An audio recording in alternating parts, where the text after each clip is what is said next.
Aksi pelajar, wawancara antar sekolah.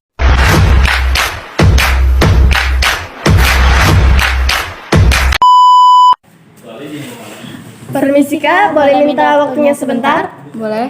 Perkenalkan, kami dari peserta workshop batch 1 izin mewawancarai tentang apa itu kenakalan pelajar dan kekerasan seksual. Sebelumnya, bolehkah Kakak memperkenalkan diri? Perkenalkan, nama saya Nur Jazila Nahda dari kelas 9B. Perkenalkan, nama saya Ervan Setiawan dari kelas 7C. Sebelumnya, menurut Kakak, kenakalan pelajar dan kekerasan seksual itu seperti apa sih?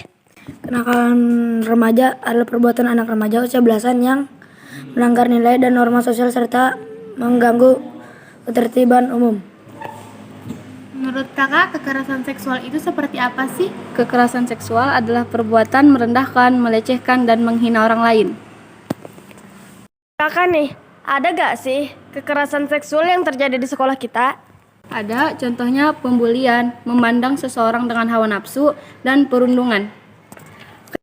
Menurut Kakak, apakah ada bentuk-bentuk kenakalan pelajar yang terjadi di sekolah kita? Ada seperti pembulian, merokok, bolos. Menurut kakak, solusi untuk menghindari kenakalan pelajar itu seperti apa sih?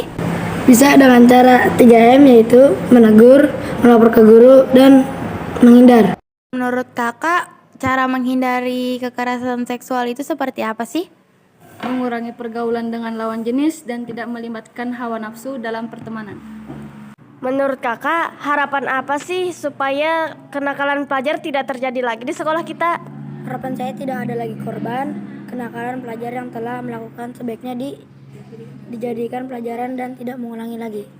Menurut Kakak, harapannya seperti apa sih tentang kekerasan seksual yang terjadi di sekolah kita? Sebaiknya perlakuan seperti ini tidak dilakukan karena akan merugikan diri sendiri. Terima kasih Kak telah meluangkan waktunya untuk kami. Maaf telah mengganggu pembelajaran kalian berdua.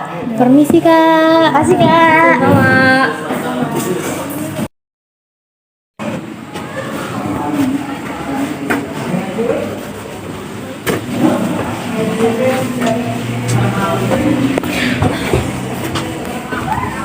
Permisi Bu, boleh minta waktunya sebentar? Ya, silakan. Perkenalkan, saya dari peserta workshop batch 1 izin mewawancara Ibu tentang kekerasan seksual. Sebelumnya, bolehkah Ibu memperkenalkan diri? Baik, perkenalkan nama Ibu adalah Ilyu Maulidia. Ibu ini pengajar di MTSN 1 Tanah Bumbu. Kebetulan Ibu ini mengajar mapel tematika sekaligus wakamat humas. Apa yang mau ditanyakan? Ya, menurut Ibu, kekerasan seksual itu seperti apa sih?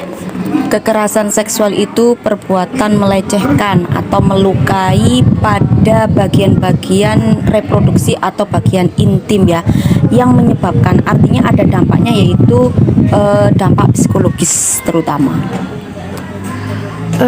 Di sini ada gak sih Bu bentuk-bentuk yang terjadi di sekolah?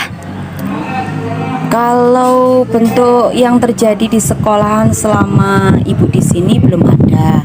Cuman bentuk-bentuk dari kekerasan seksual itu biasanya itu pemerkosaan ya. Pemerkosaan itu merupakan salah satu dari bentuk dari kekerasan seksual, ataupun menyentuh bagian-bagian sensitif dari, kalau perempuan misalkan alat reproduksi perempuan, laki-laki pun seperti itu. Dan alhamdulillah di sekolah ini belum ada kejadian yang seperti itu.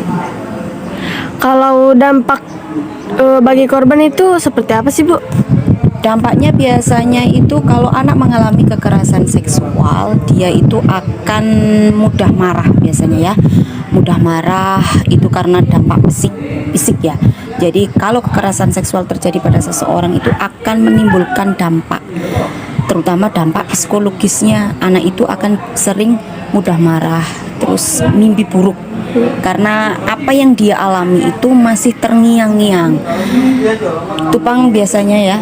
Dan yang paling utama itu biasanya dia tuh tidak pede atau malu karena apa yang dia alami, kan merasa dilecehkan. Ada hal yang istilahnya itu dalam tubuhnya ini yang sudah disentuh, artinya belum pada waktunya, seperti itu.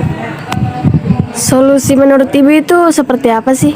Kalau kekerasan seksual, kalau ketika kalian menghadapi, artinya ada seseorang yang akan berpotensi melakukan kekerasan seksual, yang pertama kita harus waspada dulu ya. Paling tidak waspada, sebaiknya menghindari. Kalau memang itu tidak bisa, kamu tegur langsung. Jadi ditegur langsung. Kalau ketika ada seseorang yang sekiranya itu sudah mendekati kita, akan melakukan hal yang tidak kita inginkan, itu ditegur secara langsung. Atau kamu bisa teriak atau dilaporkan ke pihak yang berwajib atau kepolisian. Kalau harapan ibu kedepannya seperti apa sih? Kalau harapan ibu, ya kita harus pintar-pintar menjaga diri lah ya. Artinya dimanapun kita berada, kita harus bisa menjaga diri kita. Kekerasan seksual itu kan bisa kita cegah, misalkan nih, kita berpenampilan atau berpakaian yang sopan. Artinya biar tidak menimbulkan apa ya istilahnya, hasratkah dari pihak lawan jenis yang itu bisa merugikan diri kita sendiri. Dari berpakaian itu yang sopan, menjaga pergaulan antar laki-laki dengan perempuan itu pun harus ada batasannya. Terima kasih Bu, maaf telah mengganggu waktunya. Ya, tidak apa-apa. Terima kasih Bu. Dan menurut Ibu, kenakalan pelajar itu apa sih? Kenakalan pelajar yaitu perbuatan anak remaja ya di usia sekolah, terutamanya yang masih mengenyam pendidikan, yang melewati batas norma sosial sehingga berdampak merugikan orang lain. Menurut Ibu, ada nggak sih bentuk-bentuk kenakalan pelajar yang terjadi di sekolah kita? Kalau di sekolah kita itu biasanya kenakalan yang ada itu siswa membolos ya. Terus adanya circle atau yang anak-anak yang bergeng. Terus kasus lain itu biasanya bullying Bang. Dari kelompok-kelompok geng itu ada yang suka membuli. Cuman biasanya yang lebih parah lagi tawuran. Cuman untuk di sekolah kita tawuran belum ada. Dampak kenakalan remaja itu seperti apa sih Bu? Dampaknya yang jelas, yang pasti kalau anak-anak misalkan melakukan membolos, mereka akan dapat teguran atau sanksi dari madrasah. Terus biasanya kalau anak melakukan geng atau circle tertentu itu biasanya dijauhi oleh teman-temannya ya, teman-teman yang lain, karena mereka hanya itu aja bertemannya, seperti itu. Solusinya seperti apa sih Bu? Solusinya kita harus yang pertama, untuk menghindari kenakalan remaja, kalian harus selektif memilih teman ya. Jadi pengaruh teman itu sangat besar. Harus bisa memilih teman itu yang arahnya ke positif. Jangan sampai kalian mempunyai teman itu yang mengajak ke yang nggak baik, misalkan membolos, membuli dan seperti itu. Harapan Ibu ke depannya seperti apa sih Bu tentang kenakalan pelajar ini? Harapan Ibu tentunya anak-anak yang mengalami masalah tersebut paling tidak ada bimbingan. Faktor yang paling utama yaitu kedekatan orang tua, biasanya perhatian. Biasanya anak-anak melakukan hal-hal tersebut itu karena kurang perhatian orang tua. Tentunya selain perhatian orang tua, tak lepas juga bimbingan dari Bapak Ibu guru. Terima kasih Bu.